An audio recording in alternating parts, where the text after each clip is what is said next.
প্ৰথমে মই শতবৰ্ষ গৰকা এখন সত্ৰৰ মই সেৱা ল'লোঁ। তেখেতসকলৰ আশীৰ্বাদ মই বিচাৰি প্ৰভু ভগৱন্তৰ মই আশীৰ্বাদ বিচাৰিলোঁ। আমি ইয়াতে অৱগত এটা নতুন যাত্ৰা। আগতে এই গোটেই অঞ্চলখিনি এটা পূব গোৱালপাৰা বিধানসভা সমষ্টিৰ অন্তৰ্গত আছিলে। গতিকে এই অঞ্চলৰ ৰাইজৰ বিশেষকৈ আমাৰ সনাতনী সংস্কৃতি বিশ্বাস কৰা যিসকল আমাৰ ৰাইজ আছে, খিলঞ্জীয়া স্বাভিমানী ব্যক্তিসকল আছে, অসমীয়া ৰাইজ আমি আছোঁ, যে আমি যিধৰণে বিচাৰোঁ আমাৰ প্ৰতিনিধিজনে, আমি প্ৰথমে কি বিচাৰিছোঁ? আমাৰ সংস্কৃতি ৰক্ষণাবেক্ষণ হ'ব লাগে, আমাৰ ৰাজনৈতিক অধিকাৰ সুনিশ্চিত হ'ব লাগে, আমাৰ মাটিৰ অধিকাৰ সুনিশ্চিত হ'ব লাগে, আমাৰ ইয়াৰ উন্নয়নটো অব্যাহত থাকিব লাগে।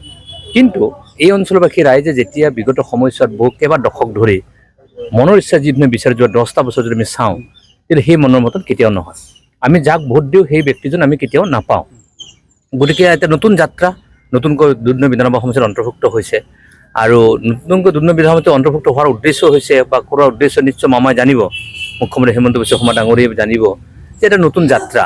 এই নতুন যাত্ৰা কি হ'ব? উন্নয়নৰ পক্ষত, আমি আগবাঢ়ি যোৱাৰ পক্ষত, আমাৰ ৰাজনৈতিক অধিকাৰ সুৰক্ষা কৰাৰ আৰু সুৰক্ষাৰ ব্যৱস্থাৰ সাংঘাতিক কাৰবাৰ। যিধৰণে অসমখন আগবাঢ়ি আছে, যিধৰণে অসমৰ বিভিন্ন ৰাজ্য আগবাঢ়িছে, আমি গোৱালপাৰা জিলাখন আগবাঢ়ি যাব লাগিব। আমি দুধনৈ সমষ্টি আগবাঢ়ি এই দলঙৰ অঞ্চলত আমি আগবাঢ়ি যাব লাগিব। গতিকে এই গোটেই ব্যৱস্থাখিনি যদি আমি আগবঢ়াই লৈ যাব নোৱাৰোঁ, আমি যদি আগবাঢ়ি নোৱাৰোঁ, আমাৰ জীয়ৰী বোৱাৰী, আমাৰ ছাত্ৰ ছাত্ৰীসকল, আমাৰ চিকিৎসা ব্যৱস্থা, আমাৰ ৰাস্তা ঘাট, আমাৰ সংস্কৃতি সত্ৰীয় পৰম্পৰাসমূহ, প্ৰভু হনুমন্তৰ যি শ্ৰীচৰণৰ সেৱা জনাই যিধৰণে আমি ৰাতিপুৱা প্ৰাৰ্থনা আমি জনাওঁ, সেই গোটেই ব্যৱস্থাসমূহ যদি আগুৱাই যাবলগীয়া হয়, তেতিয়া ভাৰতীয় জনতা পাৰ্টীৰ নেতৃত্বত যিখন চৰকাৰ হ'ব, তেওঁৰ বাহিৰে কোনেও এই প্ৰটেকশ্যনটো কেতিয়াও দিব নোৱাৰে। গতিকে বিগত 10টা বছৰত ভাৰতীয় জনতা পাৰ্টীৰ নেতৃত্বত যিখন চৰকাৰ হৈছে, প্ৰমাণ কৰি দিছে যে খিলঞ্জীয়া মানুহ, ভাৰতীয় নাগৰিক, আমাৰ স্বাভিমানী অসমীয়া মানুহসকলক যিধৰণে সুৰক্ষা প্ৰদান ব্যৱস্থা কৰিছে, মই ভাবোঁ এই জয়যাত্ৰা অব্যাহত থাকিব। মই সকলোৰে আশীৰ্বাদটো বিচাৰিম যে দুধনৈ বিধানসভা সমষ্টিটোক মামাক আমি যদি উপহাৰ দিব পাৰোঁ, তেতিয়াহ'লে ডেফিনেটলি এই অঞ্চলটোৰ সামগ্ৰিক যি সমস্যা সেইটো সমাধান কৰাৰ ক্ষেত্ৰত মামা নিশ্চিত প্ৰদান কৰিব। আৰু মোদীজীৰ হাত আমি শক্তিশালী কৰিব লাগিব, হিমন্ত বিশ্ব শৰ্মা ডাঙৰীয়াৰ হাত শক্তিশালী কৰিব লাগিব। আৰু সেই শক্তিশালী হাত কিয় আমি শক্তি কৰিব লাগে?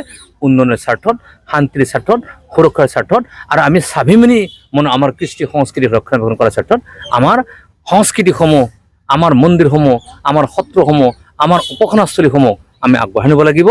ছাত্ৰ ছাত্ৰীৰ পঢ়া প্ৰতি, স্বাস্থ্য, শিক্ষা সকলোতে আগবাঢ়িবৰ কাৰণে মামাৰ নেতৃত্বতে নতুন অসম গঢ়াৰ যি চিন্তা, যি সপোন, তাক আমি সাৰ্থক কৰিব লাগে।